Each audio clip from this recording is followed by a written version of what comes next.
edition of the Daily Market Commentary. I'm your host, Chuck Fulkerson. Hope everybody had an absolutely amazing trading day yesterday, as we had a little bit of movement after the Fed meeting was announced. For those of you new to the channel, do me a favor, make sure that you click that subscribe button down below so that you get updates every time that we post a new video. Also, for those of you new to the channel, we look at the same 10 to 12 futures markets every day, but the key is we leave the lines on the charts. I don't take a line off the chart unless I do it in the video so that you can see how trades develop over time from an educational perspective. So let's go ahead and dive right in. Starting with the S&P. So yesterday I talked about this triangle pattern which had formed, and I said that we were kind of looking here for potential breakout, but I was not going to take the breakout trade before the Fed announcement. And here is why. If you recall yesterday, I said that oftentimes you'll get that wick up and wick down movement. You'll get that whipsaw effect right at the announcement. And look at what we have here. Matter of fact, I'm going to switch this to I don't normally go down to 5-minute charts, but I'm going to move down to a 5-minute chart here. Look at why this is important. Because if you had set up a trade to short, to go long on the breakout to the upside, then you're maybe getting a false fill before price then comes back down. If you take up a breakout to go short after this, then you're getting a false fill before then it comes back and stops you out. These just wipe out stop losses. That's all these do. If you had a reversal trade to get short after the breakout when price comes back to here, then you're getting stopped out. So I just stay away from it completely.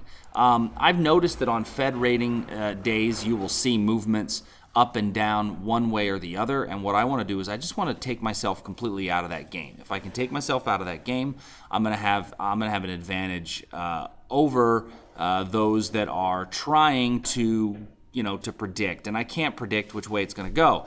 However, once it starts to go, then we've got a different conversation. Right now, we've got some lower swing lows and some lower swing highs. If you are so inclined, I think there's an opportunity to be short anytime right around now. If you maybe want to do a candle-to-candle style, these high upper wicks tell me that we could continue to see some weakness overall in the S&P. Looking at the Nasdaq, we've got the same picture on the Nasdaq: lower swing lows, lower swing highs. We don't really have any strong support until down in this region here. So I think that we could see a little bit of a sell-off today. Then again, by the end of the day, it can finish higher. So that's kind of what we've seen over the course of the last few days. The big areas of buying opportunity are still way down in here. I'm still okay with getting long. I'm going to remove this bottom line. If you took the breakout short, then you're still doing okay. I think there's a chance to get back in and allow this trend to continue to take you. If you look at this on the 4-hour chart, we would have possibly drawn even a line right here for a breakdown out of this area. So I think there's room for this thing to fall just a little bit. Our upward momentum is slowing a touch, but I wouldn't spend too much time just kind of hoping that it continues to fall. Have your stop in fairly tight, and if it gets up above, say, this region here, 2784 or so, you're probably going to want to cancel any shorts that you may have in place, because then we'll have had a higher swing high, and with that higher swing high, my short opportunities will have gone askew. So as far as reversal trades on this thing today, I'd rather just join this downward trend, which is starting to form. We're fairly early in the downward trend. I'm still okay if it does reverse, but I would, look at a long if it comes back up through this region up here. In the Nasdaq, there's really no great reversal areas. I mean, we certainly want to look at what the markets are going to look like when it gets to this region here, if indeed it does get to this region here. This is an untested area that is on the older contract, so we'd have to look at it on this particular contract to see where the lineup of the zones happen to be. So I'll put a confirmation style entry in there for now. Looking at crude. Crude, I said this yesterday, we are still in between some decent areas. Not a whole lot happening, although we are seeing a little bit of rising on the crude. If you were so inclined, you might want to consider getting long up above 67, where we've got that little bit of resistance up here. My fear with that is there's not a ton of room to roam with this area up here that can stop it. So just be very cautious of this as a potential breakout. Not sure we're going to get a strong move out of here. I'm pretty cautious of it. If you do get in, your short would have to be below this pivot. Your stop would be below this pivot right here at about 66.50. So that's about roughly $500 worth of risk just for one contract. It might be a little too rich depending on your risk tolerances. Gold. So gold, we are rising pretty quickly up to a potential reversal area. So let's keep an eye on this one as we come into this zone later today. Let's take a look at the bonds. So in our bond markets yesterday, once again, at the announcement, this is why we don't look at these breakouts at announcements. Look at this. False breakdown comes back up. I still think this is a valid breaking area, but this is what happens around those announcements. And I'm not a big breakout trader around announcements. I'll take reversals around announcements, but not breakouts. And there's two very different schools of thought around there, because I know that false breakouts are going to exist, and they're going to exist all over the place. So while I've got this line in place, I'm going to keep this line in place, because I still think it's valid. But that's why yesterday on the video we talked about false breakouts around announcements and why they can come back and bite you. So I'm going to leave all the areas in place. In the Aussie, we had huge move. On that, in the early afternoon yesterday. We've got a little reversal here, potential if somebody was able to maybe snag that little reversal. For now, I'm not going to add anything to it. It's pretty much in a downward trend on the hourly chart. Looking at it on the 4-hour time period, we see that we've got basically chop, and so not a whole lot that I want to add to there. The euro, those of you that are, we talked about the euro as a longer term investment play. So, looking at continuing to move our stop up below the last candle's swing low, and then the breakout was above this candle's high. So this is once again that longer term play. Let me know in the comment section down below if you're in this thing, allowing it to run. A lot of people are afraid to let something run this long because you've got a wider stop in place. But looking at it, it's still continuing its move. Yesterday we pulled back to where that breakout line was, but we did not go below where the stop would be. Because remember, your stop is going to get moved up below each new weekly candle's low as price continues. Now, as a trader, what am I looking at? As a trader, I still know that my overall big picture tells me that there's a chance that it's going to continue to rise, but where are some of the potential reversals on the way? Well, if I go down to, say, a 15-minute chart, and I'm looking on the small time frame at the euro,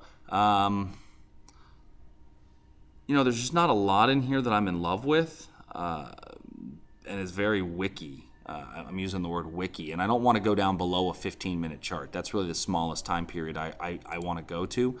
I don't go below that, especially in this video. I think it's a little on the low side. You might get a little opportunity at a reversal entry right through here. So keep this area in mind for a potential reversal entry if it fits your risk parameters. I'm going to remove it for now. Because I'm not sure if that it fits my risk parameters. I'm going to leave it off. I don't like the fact that we've not gotten much of a movement out of it, and that I don't have a lot of open air to run above it. So on the Canadian, so here's our Canadian dollar. We had our breakdown below. Remember, this was the area we found on this potential breakdown below this line here. We've got lower swing highs. So this tells me that I could be seeing a potential for a reversal somewhere up in here. So if you're of the candle-to-candle trading style ilk, then you might actually have an entry opportunity below this high wave. I think it's called a high wave candle, high wave doji, spinning top of death. I don't know what it is. But if you want to get short as price gets below there, that gives you a decent little opportunity. Looking now at nat gas. Great British Pound, Japanese Yen. So in the Japanese Yen, we did have a reversal trade set up. And we've got this little area where price came back in, gave it a kiss, kiss, bang, bang, and moved away. The second time we came into the area, we almost touched it, and then we chop, chop, chop before now coming into the area in the overnight and then coming up above it. So this level's no longer valid. It did give us one good touch and move away, but the second time it failed through. So no good trade on this one. Copper, we've got our level down in here as still as a potential reversal. Looking at nat gas. In nat gas, we have fallen from what was a really nice breakout in the overnight hours. I mean, I'm not going to trade that thing at 9, 10, 11 o'clock at night. It's not what I would normally look at, but this is one of the patterns that I like to see on a breakout is strong move down and then chop, chop, chop, chop, chop, chop, chop sideways before then that continuation breakdown. So keep that in mind for when you're looking at breakouts. Those are good when I see expanded range candles followed by narrow range candles in a tight band with a similar bottom. The breakdown below there is usually a pretty good run. So this tells me there's a chance for this to continue to run down. So if you are so inclined, you might want to take, if we do get a retracement, you've got a tiny little level right here that may give you a decent entry. Last week, somebody had asked me to look at soy.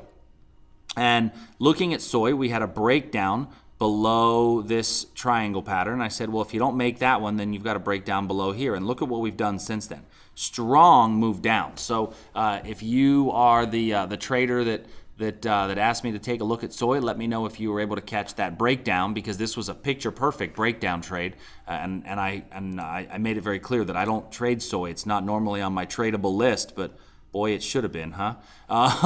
Talk about making me pay more attention to it. So if you were the one that wanted me to trade soy, do me a favor, let me know if you're able to catch that breakdown, or if anybody was, and how that worked out for you. So guys, if you would leave me any comments down below, really help the YouTube's special magical algorithm so that people know so that the computer knows that that people are watching what it is that we're doing.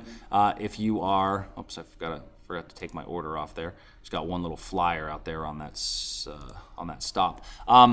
If you are watching them, do me a favor, throw a little comment section down below. It really helps the YouTube algorithms to know that people are paying attention. And so if you get a chance to throw that in there, that would be great. Much appreciated. Have a great day, everybody. See you soon.